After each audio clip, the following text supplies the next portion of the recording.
중국에서 돈이 가는 쪽은 신재생, 테크, 그러니까 소부장 기업이나 반도체 테크 기업들, 그리고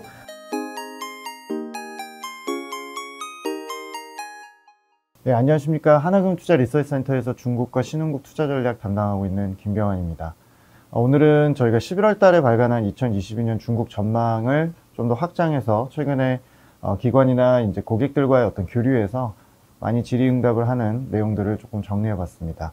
바로 자료를 보면서 말씀드리겠습니다. 일단 가장 중요한 질문은 내년 상반기까지 중국 경기가 현재 떨어지고 있는 상황인데 연착륙할 수 있느냐, 그리고 내년의 경기 흐름은 어떠냐라는 부분이 시장 어떤 선택에서 좀 중요할 것 같고요. 중국 경기는 지난 2분기를 정점으로 3분기부터 좀 떨어지고 있는 그런 상황입니다. 작년부터 중국의 어떤 경기를 견인했던 게 중국 수출이었고, 특히 상반기까지는 또 부동산도 괜찮았기 때문에 산업 생산 이런 것들도 상당히 좋았었는데, 지난 6월 달을 고점으로 경기는 지금 현재 전년비나 팬데믹 이후 2년의 평균 정도 수준으로 봤을 때 떨어지고 있는 중입니다. 오른쪽 상단 여기 그림 보시면은 최근에 소비 심리라든지 서비스 PMI 이런 것들도 11월 달에 반등을 했습니다만 전반적으로 3분기 대비 4분기에도 여전히 조금 바닥하기는 좀 하고 있는 단계고요. 부동산 관련해서도 가격이나 어떤 주택거래 이런 것들이 좀 떨어지면서 좀 성장의 엔진들이 좀 정체된 그런 모습입니다. 저희는 일단 제일 중요한 거는 정책이 전환되고 있다는 게 좀 중요하다고 말씀을 좀 드리고 있고, 내년 상반기까지 중국은 재정, 통화, 또 각종 산업 규제에 대해서 조금 완화적인 행보를 보일 가능성이 높다고 말씀드립니다. 무엇보다 중요한 게 돈이라고 생각을 갖고 있는데, 중국의 통화 정책의 대표 지표들인 이제 은행 자산 증가율이나 통화량 증가율, 또 사회융자 총액 이런 것들이 10월 달에 바닥 확인에 성공을 했습니다. 이제 중요한 거는 지난 1년 동안 떨어지다가 바닥 확인을 성공한 이후에 이제 반등할 수 있느냐인데요. 반등의 힌트는 인민은행의 발언에서 좀 찾아볼 수가 있을 것 같은데요. 인민은행은 이제 분기마다 보고서를 발표를 하고, 보고서에 이제 약간의 이제 함축적인 사자성어 형태의 한자를 통해서 단어들을 이제 제시를 하게 되는데요. 중국이 지난 2년 동안 대규모 양적 완화를 지향하겠다라는 발언, 대수만관이라는 단어가 있는데, 요거 단어하고 통화 공급의 수문을 관리한다라는 그 문구가 지난 2년 동안 항상 들어가 있었습니다. 근데 최근 그 분기 자료에서 삭제가 됐습니다. 두 가지 단어가 삭제된 케이스는 작년 1분기에 팬데믹 직후에 한 번 있었고요. 사실은 그 이후로는 대체로 이제 이 단어가 등장을 하면서 이렇게 대규모로 돈을 뿌리지 않는 그런 상태였었는데, 이번 삭제의 의미는 경기가 현재 성장률이 대략 5% 정도 하한선까지 떨어진 상태고, 앞으로 좀 대응이 필요하다라는 시각들, 그리고 과거 이 두 가지 문구가 삭제됐을 때 유동성 증가율이나 대출 증가율이 1, 2분기 안에 꼭 반등을 했었기 때문에 저희는 4분기부터 중국의 통화량 대출 이런 것들이 반등을 하고, 특히 상반기에 내년에 효과가 좀 극대화될 거로 생각을 갖고 있고요. 재정정책도 올해 상반기에 워낙 안 썼고 연말에 몰아서 지금 조금씩 집행을 시작했기 때문에 상반기의 재정 효과도 극대화될 수 있을 것 같습니다. 그래서 결론적으로 중국의 경기나 실적 둔화 이런 것들은 큰 흐름에서는 1분기까지 좀 떨어지다가 바닥 확인을 1분기쯤 할 거라고 생각을 좀 갖고 있고요. 최근에 이제 경제나 이익 관련된 추정치들이 신흥국에서는 중국이 가장 빠르게 먼저 반등을 시작을 했습니다. 그래서 어떤 추정치라는 것도 결국에는 추정하는 사람들의 심리인데, 중국의 각종 그 정책들이 굉장히 타이트하게 돌아갔던 올해 상당히 많은 추정치들이 거의 지하실까지 들어갔다가 올라오는 흐름이기 때문에 우리나라 입장에서는 중국이 유동성이나 대출 같은 것도 확장적으로 가져가고 추정치가 올라갈 때는 국내 중국 모멘텀이나 중국 증시 자체적으로 좋았기 때문에 기대가 좀 되고 있는 상황이고요. 무엇보다 지금 경기를 끌어내리고 중국 관련 우려 중에 핵심은 9월에 이제 헝다 리스크가 불거지면서 국내에도 많이 알려진 부동산 업황 리스크입니다. 최근에 중국의 상품 가격이 가파르게 조정을 받고 있는 것도 결국에는 부동산 수요 때문이고요.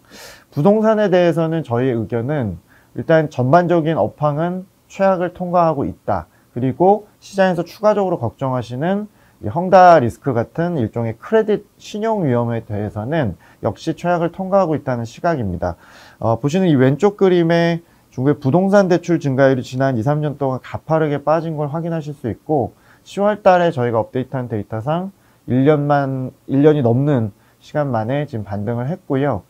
대출 데이터 반등이 의미하는 거는 현재 하고 있는 규제가 공급자 쪽인 헝다 쪽에 이런 디벨로퍼 대상 규제가 있고 수요 규제가 있는데, 일단 수요 규제는 내년에 굉장히 좀 완화적으로 전환될 것 같고, 공급자 규제는 틀은 유지는 하겠지만 규제를 조금 중단할 가능성이 좀 있지 않나 보고 있습니다. 이렇게 되면 시장에서 걱정하는 업황 문제나 또 디벨로퍼들이 이렇게 줄도산하는 문제들도 어느 정도는 완충될 거로 생각을 좀 갖고 있습니다.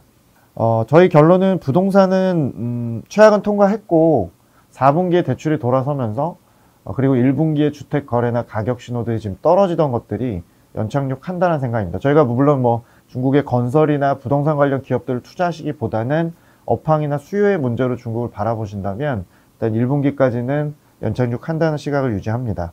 최근에 이제 중국의 상품 가격에 대한 질의응답도 최근에 고객들과 많이 하고 있는데요. 그러니까 상품 가격이 인플레이션 수출 요인으로 작용을 했었는데 10월 달에 나온 중국의 생산자 물가는 13.5%로 굉장히 큰 우려를 낳았었는데, 이제 저희 의견은 일관되게 10월 달이 고점이었다는 시각이고, 실제로 상품 가격에 뭐 중국의 상품 가격의 왕이라고 할 수 있는 석탄 가격이 지난 10월 중순 고점 대비해서 이미 60% 이상 빠졌고, 후행해서 아마 다른 가격들도 하향 안정화될 걸로 저는 생각을 갖고 있습니다. 무엇보다 생산자 물가가 내년 상반기까지 이제 떨어질 걸로 저는 생각을 좀 갖고 있기 때문에 글로벌 공급망 입장에서 느끼는 중국발 인플레이션은 지금 피크를 지나고 있고요. 무엇보다 이제 이게 떨어지기 시작을 하게 되면 연계해서 말씀을 드리면 에너지, 소재 같은 경기 민감주들, 중국 뭐 이런 시클리컬이라고 얘기하는 업종들은 아무래도 시장 대비 좀 언더퍼폼을 할 수밖에 없다고 보여집니다. 생산자 물가가 보통 일반적으로 이제 떨어진다라고 이제 얘기가 나오는 시기에 특히나 관련주들이 좀 흔들리고요.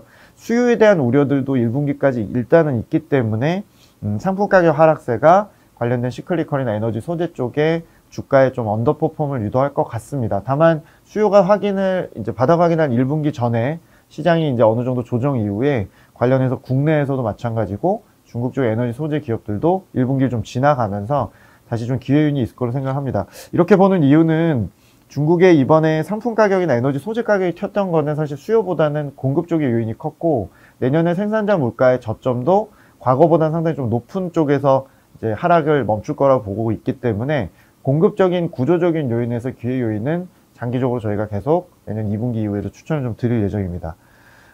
내년 상반기에 이제 중국 쪽에서 기대하는 요인 중에 미중 관계 관련된 질의응답도 최근에 많이 드리고 있는데요. 저희의 답변은 어차피 외교, 대만, 기술, 인권 이런 부분은 양쪽의 괴리가 워낙 크고 시장이 이미 새로운 악재라기보다는 그냥 상수로 인식하고 있고, 오히려 악재라고 생각해서 오래됐던 것들이 호재로 좀 변환될 수 있는 걸 좀 지켜보자는 의견이고, 대표적인 것들이 무역이나 관세 인하 쪽, 신재생 쪽의 협력, 또 어떤 그 금융시장 개방, 그로 인한 위안화의 강세 지지하는 요인들, 이런 것들로 생각을 좀 갖고 있습니다. 미국과 중국이 이번 11월 16일에 있었던 정상회담에서 뭐 특별한 어떤 선언 없이 끝났기 때문에 실망감이 좀 있으셨었는데, 사실 12월부터 이 실무자 단의 어떤 협력들이 발표될 가능성이 높다고 보고요.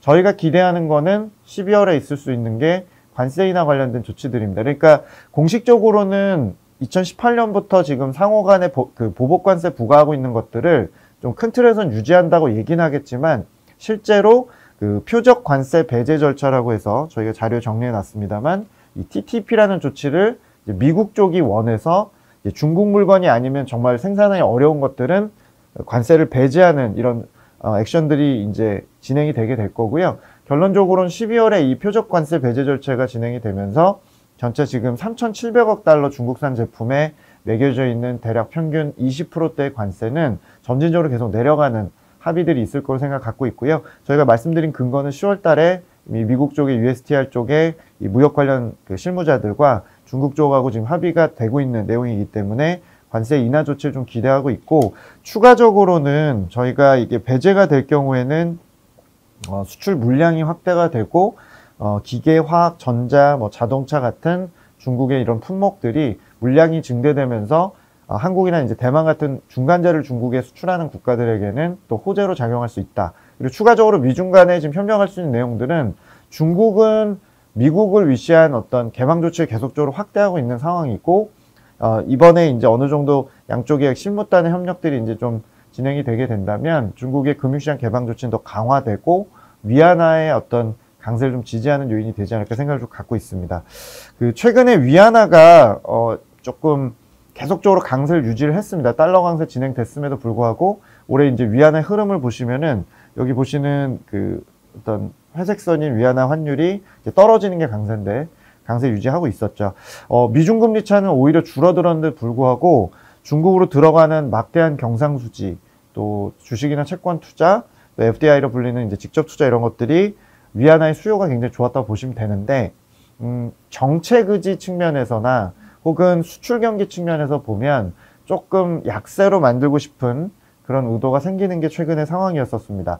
만약에 아까 말씀드린 미중 간의 협력이 12월부터 관세 배제나 이런 걸로 시작이 된다면 위안화 강세는 좀 더 유지될 수는 있는데, 만약에 그게 아니라면 1분기 짧게 위안화가 약간 약세 압력을 받을 수 있다는 부분도 주목하셔야 될 것 같고요. 다만 오미크론 이슈가 좀 터지면서 미국의 금리가 좀 상당히 제한이 되고 미중 금리 차가 오히려 다시 확보되거나 상대적으로 중국이 또 안정적인 모습을 상반기에 보인다면 이 부분도 역시 위안화가 상대적으로 또 강세로 갈 수 있는 요인이기 때문에 현재로서는 좀 보합권에서 본다라고 생각하시면 될 것 같고요. 전체적으로 내년 연간에 저희 위안화에 대한 생각은 그래도 기말 환율은 절상될 가능성이 좀 더 높다라는 시각 유지하고 있습니다. 마지막으로 중국 증시 관련해서 저희 이제 의견을 좀 말씀을 드리면 상반기까지 저희는 지금 비중 확대를 해야 되고 지금 12월에 현재 저희가 보는 시점에서는 중국 증시는 비중 확대를 해야 된다고 생각 갖고 있습니다. 뭐 근거로 말씀드릴 수 있는 거 여러 가지 있겠습니다만 정책적인 전환, 그리고 경기가 지금 떨어지고 있지만 바닥 확인이 임박했다는 신호들, 그리고 중국이 1, 2월부터 보통 이렇게 돈을 풀고 발표되는 경제 지표들은 조금 3월까지 공백기를 갖게 되는데 그 이벤트가 정책들이 굉장히 또 많은 이벤트를 또 남기고 있기 때문에 유동성이나 정책 효과가 좀 극대화되는 시기가 1분기입니다. 그래서 12월 현재 시점에서는 비중 확대를 고려할 필요가 있을 것 같고요. 내년에 이제 비중 확대를 할 때 중국을 혹시라도 100 정도 가져간다고 가정했을 때는 70%는 여전히 본토 위주의 전략을 취하셔야 될 것 같고 본토가 더 우위를 갖고 있기 때문에 홍콩이나 기타 ADR 같은 미국 상장 중국 기업에 대해서는 점진적으로 개별 종목 혹은 기존에 갖고 계셨던 고객들은 상반기에 본토 증시와 같이 회복을 할 때 약간 줄이는 전략을 저희는 권고해 드립니다. 본토를 좀 더 선호하고 있고요. 본토의 성장주나 기술주 컨셉, 그리고 중소형주 컨셉이 좀 더 우위에 있다. 그래서 상해 과창판이라 불리는 스타 50 지수나 심천 차이넥스트로 불리는 창업한 지수 이런 것들에 대해서 비중 확대 의견을 권고해 드립니다. 이제 시장에서 가장 고민하고 계신 게 이제 최근에 많이 빠진 홍콩, 그리고 뭐 빅테크나 소비재들 이런 것들이 홍콩과 좀 관련이 있는데요.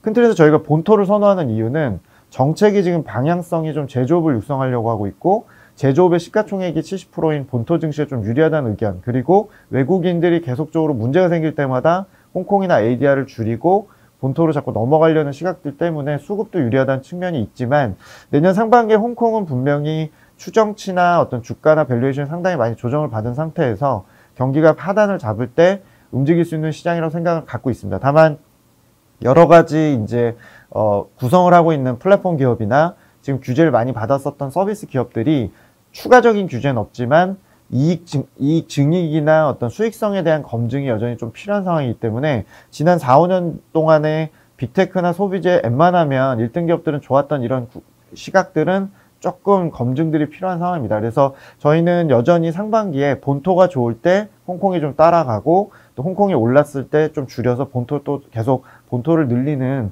전략을 여전히 권고해 드립니다.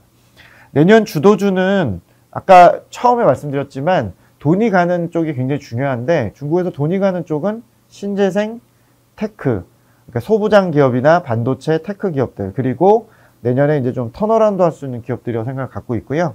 보신 이 왼쪽 그림이 내년 연간 전망이 어떻게 보면 키데이터라고 볼 수 있는데 9월까지 중국의 대출이 26%나 급증한 쪽은 제조업 쪽, 신재생 테크 쪽, 중후장대 산업들이었고요. 반대로 떨어진 쪽은 부동산이나 서비스업입니다. 돈이 들어간 쪽이 내년에 신규 투자가 나올 수 있고 상대적으로 어떤 주도주 역할을 할 수 있다고 저는 생각을 좀 갖고 있습니다. 그래서 저희는 이제 그린 에너지 쪽이나 테크, 턴어라운드 쪽에서 좀 종목들을 좀 말씀드릴 거고요. 저희 이제 중국 기업 쪽에서 담당하고 커버하고 있는 관련된 이제 테마들을 좀 압축을 해보면 세 가지 테마입니다. 그러니까 그린 에너지 쪽, 그리고 테크, 내년에 실적이 소비재나 좀 산업재 쪽에서 턴어라운드한 애들입니다. 그래서 세부 분야라면 중국의 뭐 신재생 쪽에서는 ESS나 배터리, 수소, 풍력 관련주 추천을 드리고요. 그 테크 쪽에서는 반도체 장비라든지 VR 쪽, 가전 이런 쪽에서 좀 보고 있고, 턴어라운드 하는 쪽은 생산자 물가는 떨어지는데 소비자 물가 올라가는 매크로 환경이고요. 이럴 때는 일반적으로는 음식료 쪽이라든지 뭐 농업이라든지 뭐 이런 산업재 쪽에 이제 기업들이 상대적으로 좋을 것 같습니다. 그래서 저희가 보시는 한 12개 종목을 참고하시면서 내년에 이제 비중 확대하면서 지수 투자 전략도 있겠습니다만 적절하게 종목들도 계속 관심을 가지시면 좋을 것 같습니다. 마지막으로 내년 상반기까지 좀 이벤트는 저희가 좀 자료에 정리해 놨는데요. 그 12월 달에 이제 발간한 자료 이제 맨 마지막 페이지에 있습니다만 12월부터 내년 3월 달까지 5가지 정도의 중국의 중요한 회의들이 연달아 있습니다. 뭐 12월 달에 경제공작회의나 또 2월 달에 지방 양회 전인대죠. 그리고 3월 달에 전국 양회 이런 것들이 있는데 정리한 대로 저희가 어떤 시사점들이 있는지 조금 참고하시면 될 것 같고, 전반적으로 정책 효과가 좀 극대화될 수 있는 시기이기 때문에 지금은 중국 관련해서 우려보다는 호재 쪽으로 좀 인식하시고 비중 확대를 권고 드리도록 하겠습니다. 계속 저희가 업데이트 드리고요. 오늘은 여기까지 발표하도록 하겠습니다. 감사합니다.